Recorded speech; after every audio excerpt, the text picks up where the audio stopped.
اور جو مال تمہاری بیویاں چھوڑ مریں اگر ان کی اولاد نہ ہو تو اس میں سے نصف تمہارا ہے، پھر اگر ان کی اولاد ہو تو ترکے میں تمہارا حصہ چوتھائی ہے، لیکن یہ تقسیم وصیت کی تعمیل کے بعد جو انہوں نے کی ہو یا قرض کے ادا ہونے کے بعد جو ان کے ذمے ہو کی جائے گی۔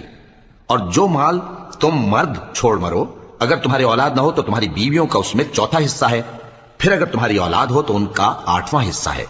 یہ حصے تمہاری وصیت کی تعمیل کے بعد جو تم نے کی ہو اور ادائے قرض کے بعد تقسیم کیے جائیں گے۔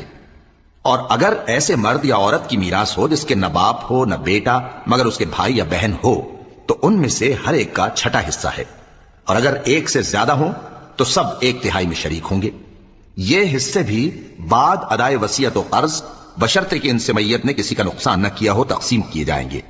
یہ اللہ کا فرمان ہے اور اللہ نہایت علم والا ہے، بردبار ہے۔ یہ تمام احکام اللہ کی حدیں ہیں، اور جو شخص اللہ اور اس کے پیغمبر کی فرمان